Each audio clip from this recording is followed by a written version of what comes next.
gracias por este espacito para charlar, para conversar. Soy ingeniero industrial, tengo una maestría en responsabilidad social y en sostenibilidad.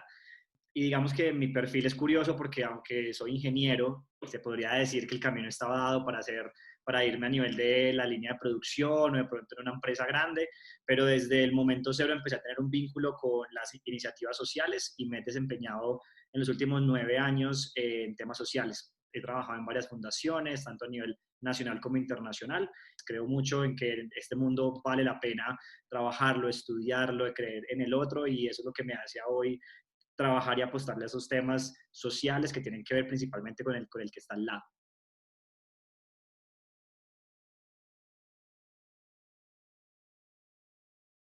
Bueno, es curioso porque yo vengo de una familia donde mi papá es abogado y mi mamá es docente en filosofía. Siempre habíamos tenido el tema de lo que pasaba en la ciudad y en el país, pues en la mesa, cuando nos sentábamos a hablar. Entonces era un tema que no era ajeno, pero como que sí no lo había sentido como algo tan propio mío. Y yo creo que nos pasa a muchos colombianos de sentir que eso es una conversación que está allá y que lo manejan otras personas. Cuando comencé a trabajar en estos temas sociales, yo me vinculé a una fundación que se llama Techo. Es una fundación que tiene presencia en América Latina. Esta fundación, para que te hagas una idea, principalmente lo que busca es apoyar, digamos, o trabajar junto con las comunidades que viven en situación de extrema pobreza o en pobreza como tal, en los asentamientos informales. Y fue una experiencia muy bonita porque, pues, digamos, en mis roles estuve casi 7 años y logré pasar desde la implementación de la oficina en Medellín a trabajar acá en Bogotá con las 5 ciudades en donde teníamos presencia en su momento: Bogotá, Medellín, Cali, Cartagena y Barranquilla. Y finalmente tuve la gran oportunidad de ser gerente. Estando en todos esos roles, pues yo creo que me atrevería a decir que fue mi primer real contacto con lo que estaba pasando, porque mi conversación constante en estas comunidades era con personas que habían sido víctimas del conflicto armado. Habían sido personas que habían sido desplazadas, personas que habían migrado de una ciudad a otra, que estaban un poco también saliendo de esos ciclos de violencia que se estaban dando en otras ciudades, o por lo menos en la zona rural, y se acercaban a las ciudades principales, y pues un punto de encuentro son los asentamientos informales, que aunque lastimosamente se vulneran todos o la mayoría de estos derechos, pues sí es un punto que congregaba a estas personas. Entonces ahí fue cuando empecé a escuchar muchas historias que yo decía: hay una gente buena y hay una gente mala. Hay una gente buena que le está tocando huir de este conflicto, que yo recién empezaba como a entender, pero también estaba empezando a imaginarme un malo. O sea, había alguien malo en el paseo, había alguien malo en esta historia que le estaba causando mucho dolor a estas personas. Casualmente, cuando estaba justamente saliendo de la gerencia de Techo, tuve la oportunidad de ir a visitar un ETCR. Son los espacios que el gobierno asignó al proceso de reincorporación que se hizo en el 2016 con las FARC. Y esos espacios pues reunía a todas a las personas que habían entregado sus armas y que se habían entregado de manera voluntaria el proceso del acuerdo de paz. Y tuve la posibilidad de ir a uno que de hecho fue muy retador, porque quien me invita es la misión de verificación de Naciones Unidas, diciendo: estamos buscando a jóvenes emprendedores y a gente que esté interesada en este tema. Entonces yo iba mucho con una mirada de mirar cómo podíamos aportar desde la organización en la que estaba en ese momento, con soluciones de vivienda o con otros programas como los que trabajamos con esas comunidades.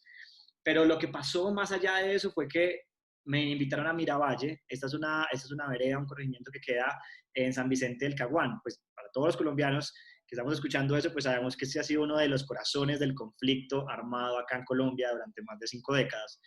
Y eso para mí ya de por sí me empezó a generar mucho ruido, pero yo decía: bueno, yo ya estaba en varios lugares complejos del país. Fue un reto contarle a mi papá o a mi mamá que iba para allá, eh, y siempre generó un poquito como de angustia, pero pues digamos que en esa apuesta dije: qué buena esa oportunidad de ir a conocerlos. Y la verdad me fui sin muchos los prejuicios. Yo la verdad hice un proceso mental de irme a ver qué me encontraba, ¿cierto?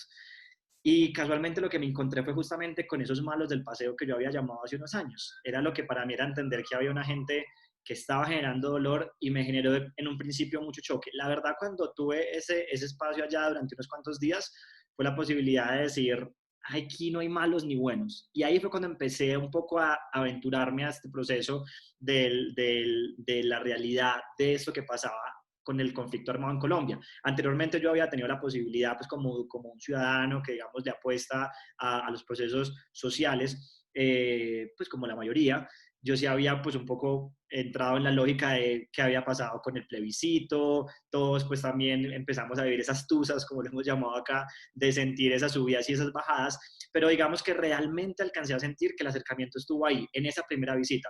Empecé a hablar con los excombatientes, con población civil que estaba trabajando con excombatientes en estas zonas y empecé un poco a desaprender lo que había aprendido en este proceso. Y ahí fue cuando literalmente sentí un llamado gigante a mirar, simplemente hacerme la pregunta de cómo puedo aportar aquí.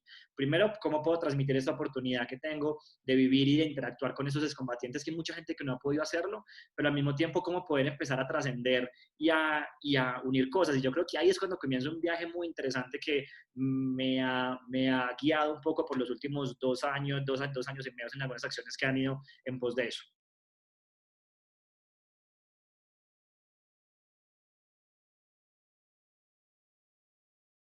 Justo cuando ocurre esto, pues ahí es cuando yo me digo, pues cómo pongo a disposición los recursos que tengo. Y ahí yo creo que es empezar a, pues como a contarles un poco de lo que yo opino, y es que para apoyar la construcción de paz no hay que hacer algo pues como trascendental en el sentido que tengo que cambiar mi vida, sino por el contrario, en mi caso fue poner a disposición los recursos que tenía. Yo en ese momento estaba trabajando en una emisora radial acá en Colombia, en Blue Radio, tenía la posibilidad de estar en la mesa bueno, en la mesa en donde hay opinión en una franja en particular, que eso tiene impacto nacional, y ahí fue cuando yo dije, bueno, desde la radio, desde lo que estoy haciendo en Techo, con esta movida juvenil que es con el corazón que tiene esta organización, que son los jóvenes, pues podemos hacer un montón de cosas. Y simplemente fue empezar a tocar puertas y todas se fueron abriendo. Entonces, cuando en el programa de radio empezamos a hablar que teníamos la posibilidad de entrevistar a algunos excombatientes, de entrevistar a jóvenes voluntarios, de entrevistar a iniciativas, pues empezamos a contactarlos para que contaran su historia. Y más allá de hablar de una lógica política, era hablar más bien desde el lado humano. ¿Quiénes eran las personas que estaban viviendo este proceso? Adicional, empecé a proponer a algunas universidades tener espacios y charlas, y acá en Bogotá logramos tener charlas con la Universidad Javeriana, con la Universidad Externado, alcanzamos a hacer una en los Andes, en fin, fue tocar puertas para que nos permitieran simplemente poner a disposición estas historias, y era algo muy bonito porque traíamos la historia de estas personas, los sentábamos en este panel. Al principio la verdad no fue nada fácil, había muchas críticas, mucha gente que levantaba la mano, mucha gente que cuestionaba, que criticaba de manera negativa, pero en su mayoría era gente que empezaba a escuchar. Y ahí fue cuando se empezaban a unir cosas, y como yo lo he llamado, ha sido una bola de nieve muy natural, pero muy bonita, en el que se han abierto puertas. Ya luego después tuve otro gran momento, así como un gran momento fue pues como este primer acercamiento en Miravalle y más otros ETCRs que tuve como el honor de ir.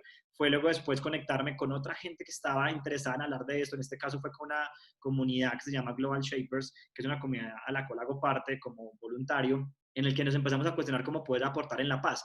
Y tuve como otro gran momento que fue otra persona que dijo, venga, yo llevo 2 años haciendo ferias, pues yo hago ferias con iniciativas ambientales y con iniciativas sociales, y se nos ocurrió, venga, ¿por qué no le apostamos en el 2019, eso fue ese año, en que esta feria tenga un componente de paz? ¿Y por qué no nos animamos a pensárnosla cómo traer 10 iniciativas de combatientes? Nos testeamos acá, se las presentamos en un lugar súper privilegiado en Bogotá, que es el norte, y que los pongamos a interactuar, pero hablando como emprendedores. Y ahí justamente cuando se dio esa conversación hice el clic con lo que yo había pensado en el momento que fui a Miravalle, y es que en mi lógica, muchas de las personas que están en el proceso de entrega de armas en su momento y que están viviendo este tránsito a la vida social, pues estaban en el proceso de reincorporación, que eso es un capítulo muy grande del acuerdo de paz, pero que en términos reales es cómo estos excombatientes se reincorporan a la vida social o a la vida, ¿cierto? Como con los diferentes mecanismos. Y uno de ellos ha sido sus emprendimientos. Uno de ellos ha sido sacar sus talentos y potencialidades, que por 50 años fueron las armas, entre otros temas de la guerra, y lo estaban convirtiendo en agricultura,